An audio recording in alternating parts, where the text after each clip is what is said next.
David Copperfield, Charles Dickens. Seguía trabajando en la casa Murdstone y Grinby, siempre entregado a la misma ocupación material con los mismos compañeros, y experimentando siempre el mismo sentimiento de degradación no merecida.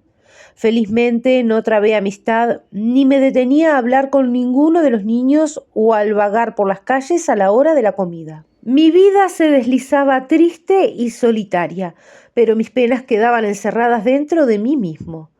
El único cambio sensible que recuerdo en medio de aquella monotonía es que mi ropa estaba más raída cada día y que me veía libre en gran parte de mis preocupaciones ante la miseria del matrimonio Micawber, que vivían en la cárcel mucho más cómodamente que como hasta allí habían vivido, pues en su extrema indigencia los habían socorrido parientes y amigos. Mediante un arreglo concertado con ellos, no recuerdo en qué condiciones, nos desayunábamos juntos.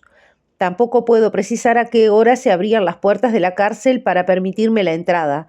Solamente sé que me solía levantar a las 6 y que, en espera de que me franqueasen el paso, me sentaba en uno de los bancos del puente de Londres, donde me distraía mirando a los transeúntes o contemplando por encima de la barandilla el sol que se reflejaba en el agua o iluminaba las banderolas amarillas que ondeaban en lo más elevado del monumento. La criada venía a buscarme allí algunas veces para escuchar historias de mi invención acerca de la Torre de Londres, historias que, según recuerdo, era yo el primero en creer. Por las tardes volvía a la cárcel cuando salía del almacén y me paseaba por el patio con el señor Micawber o jugaba a las cartas con su mujer, escuchando sus relatos acerca de su papá y mamá. Ignoro si el señor Murdstone sabía mi género de vida, pero jamás hablé de semejante asunto en la casa Murdstone y Grinby.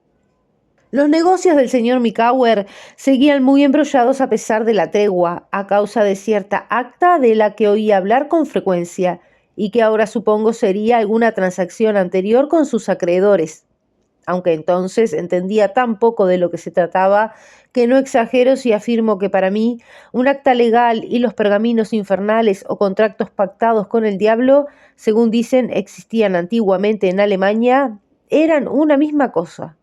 Al fin, el temido documento se desvaneció no sé cómo, o al menos dejó de ser un obstáculo insuperable como hasta entonces. La señora Micawber me dijo que su familia había acordado que su marido pidiera ser puesto en libertad con arreglo a la ley de los deudores insolventes, y que por tal medio estaría libre al cabo de 6 semanas.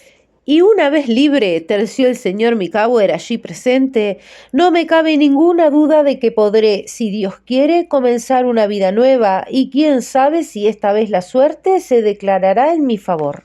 Para ponerse en condiciones de poder aprovecharse del porvenir, recuerdo que el señor Micawber redactaba por aquellos días una solicitud dirigida a la Cámara de los Comunes, pidiendo que se modificase la ley que regulaba las prisiones por deudas.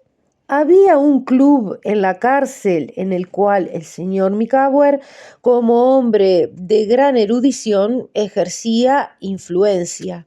Había expuesto en el club su idea, que fue aprobada por unanimidad.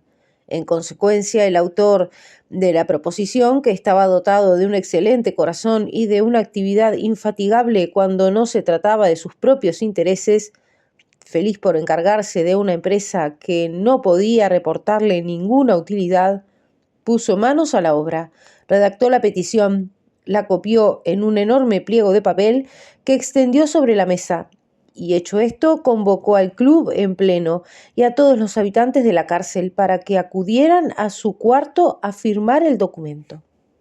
Cuando oí anunciar la fecha de esta ceremonia, me asaltó tal deseo de verlos entrar a todos, uno detrás de otros, a pesar de que yo ya los conocía a casi todos, que solicité y obtuve de la casa Murdstone y Grinby un permiso de 1 hora y corrí a posesionarme de un rincón. Allí presencié el espectáculo.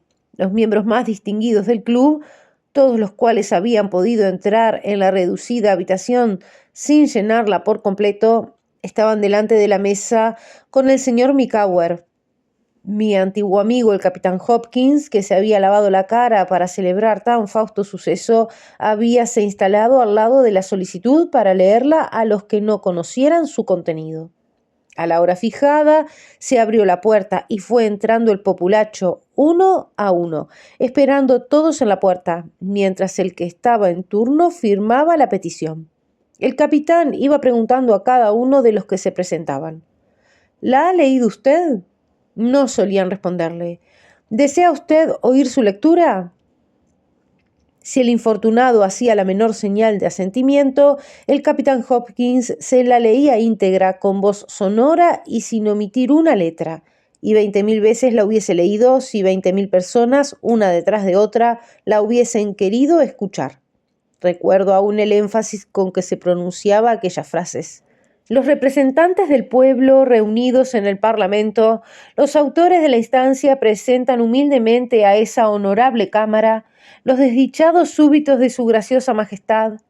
Parecía como si estas palabras fuesen para su boca un néctar delicioso. Durante toda aquella larga escena, el señor Micawber contemplaba con expresión de vanidad satisfecha los hierros de la ventana de enfrente. Mientras recorría mi cotidiano trayecto o en mis correrías a la hora de la comida por las estrechas y oscuras callejas, en cuyo pavimento tal vez estén aún estampadas las huellas de mis pasos de niño, me esforzaba por no olvidar a ninguno de aquellos personajes que sin cesar acudían a mi mente, formando interminable procesión, como evocados por la voz del capitán Hopkins. Cuando mis pensamientos se retrotraen a aquella época en la que mi juventud agonizaba lentamente, me asombra ver las novelas que inventaba entonces para aquellas gentes, flotando todavía como bruma fantástica sobre hechos reales siempre presentes en mi memoria. Pero, cuantas veces vuelvo a pasar por aquel camino tan a menudo marcado por mis pasos, no me asombra ver caminar delante de mí a un inocente niño, de espíritu romántico, que forja un mundo imaginario con los incidentes de su extraña vida y la miseria en que se curte para las luchas del porvenir. No puedo menos de compadecerle.